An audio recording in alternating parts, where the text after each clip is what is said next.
Alright, so welcome back to the SuperCoach Nuff.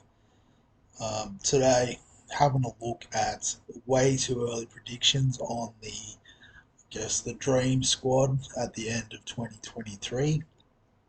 So having a look at who we've got available and probably trying to get the best 25 players in across the positions in the SuperCoach. Um, just see how we go at the end of the season, I suppose. Um, So obviously I've had to wipe the team and start again, um, just because they won't all fit in the budget. Otherwise, we'd have that 25 and set and forget for the year. Um, so we'll do the backs and then the forwards because you have to get rid of them all. And yeah, so I guess at fullback you got to have Tedesco, absolutely. Then the second one, there's probably a bit of a debate between Pappenhausen, depending on how quickly he gets back from injury. I think if you want to go average per game, he's definitely in the conversation. Which towards the back end of the year, that's what it's about. Is about scoring those points, not the overall for the season. Um, but then you got Latrell's obviously there with the shout. His massive average last year, but again injury affected. The other injury affected one, which obviously comes to mind, is Tommy Trbojevic. So, I mean, outside of that, can't see a lot. Maybe something like Scotty Drinkwater, he'll have a fast start, so he could build off the back of that. Um, yeah, if something happened to Turbo, you'd have to sort of think about Ruben Garrick. Well, he'd be in the centre wing, obviously. Um, yeah, other than that, I can't really see too much. Lachlan Miller, he's got a decent average, but yeah, the second one's really down to Paps, Latrell, or Turbo. And I mean, if we're going, across the year, assuming they're all healthy and fit, Tommy Turbo's the man. They're all a bit prone to injury though, so it could be anyone. Next to Tedesco, obviously, is the number one and second. All right. Centre wing, we'll just go in the reverse order. Joey Manu, surely he's got to be there. Val Holmes, kicks goals, scores tries for the Cowboys. Ruben Garrick, same deal, goal kicker, try scorer. Um, Alex Johnson's always a shout, scoring tries, and Taylor May on that left edge for the Panthers. Be interesting to see how that goes with our kick out, creating havoc. So I might quickly exclude him, but definitely Alex Johnson's in the conversation. And scroll it down a bit more. Talakai, that's it. It'll be an interesting one. Running wild and loose on the edge. I mean, yeah, he's a bit up and down. But I guess, someone like Brian Tyre is always a good shout.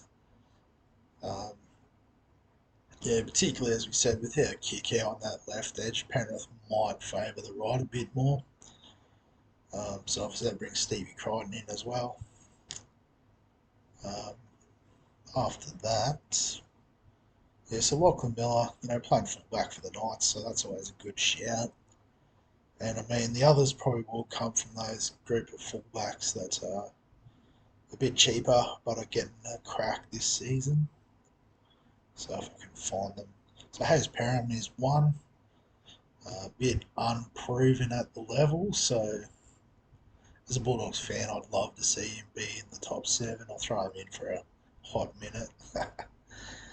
But we're down to the likes of the Hammer, Charles Nickel Clockstad. He's done it before. Um, the other one, Tyrell Sloan, is the sort of outside shout. So I mean, I'd say Clockstad and the Hammer. And then Hayes Perham might squeeze in eighth position. But yeah,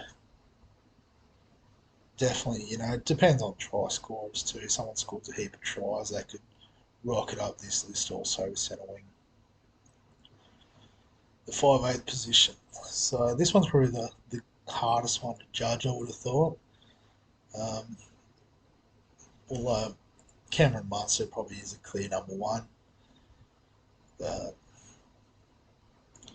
yeah, I guess the only thing is he will be losing a bit in the forward pack in front of him, but you know, Cam Munster just does Cam Munster things. If he's off the drink again this year, he'll definitely be up around there.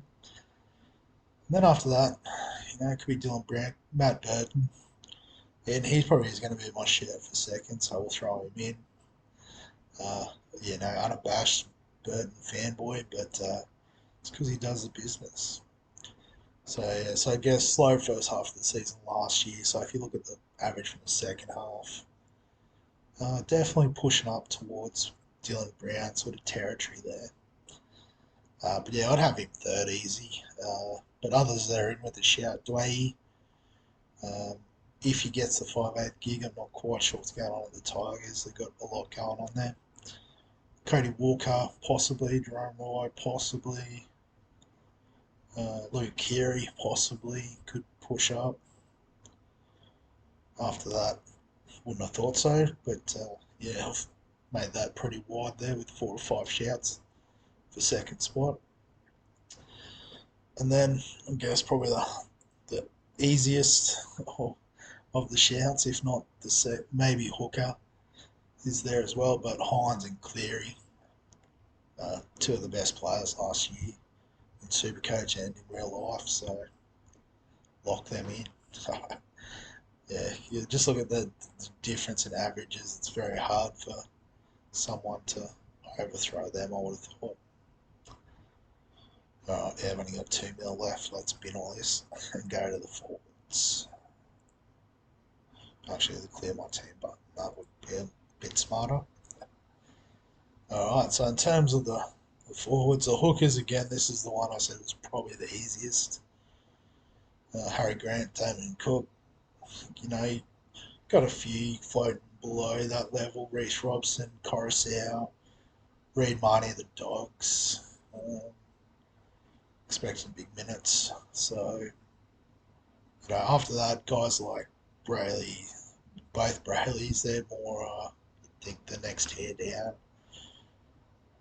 I guess the one that could jump up in the conversation is Brandon Smith, from a bit lower.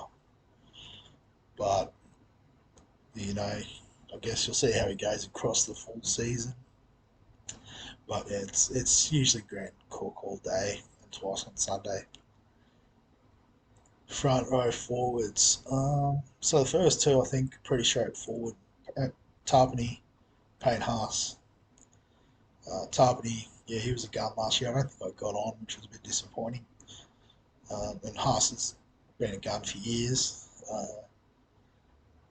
So we'll lock them in. After that, I mean, probably Connor.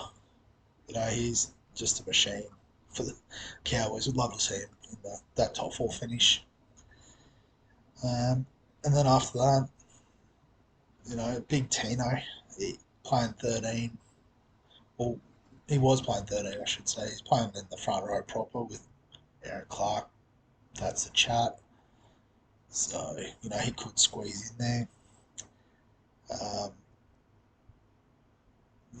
Big Nelson on the edge for Melbourne. That could be anything. Pretty exciting stuff.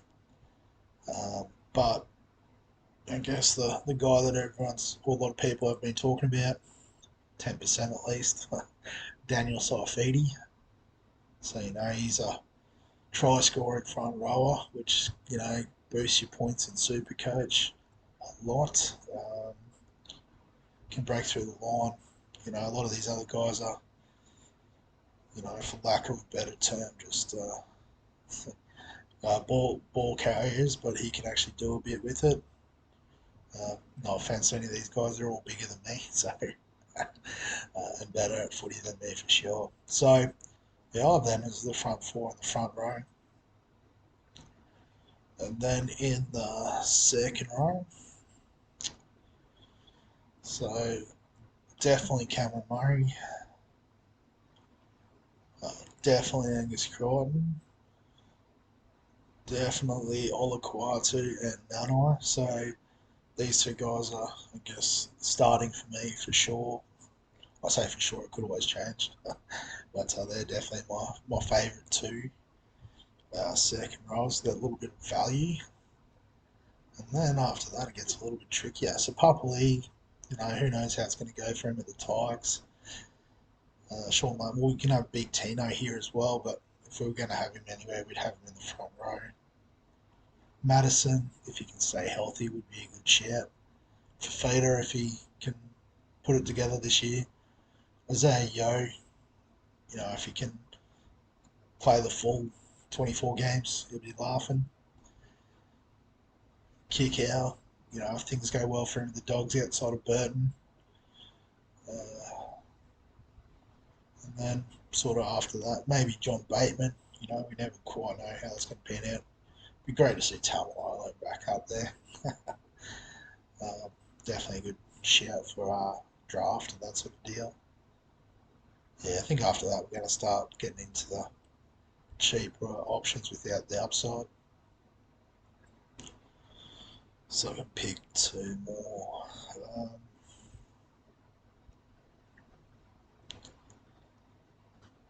Can't decide. Well, we'll go. Let's go for Feeder and Kick out. I guess they're the two I'd want to be on. Um, no, not that there's anything wrong with any of these other guys in the top 10, 12. But for Feeder and Kick out, just have that explosive quality, a bit like Olaquatu and Nanai. So if those boys fire, they're definitely in the top six. And Crichton, well, Cam Murray, he'd be close to number one. I would have thought if he stays fit. He's just so good.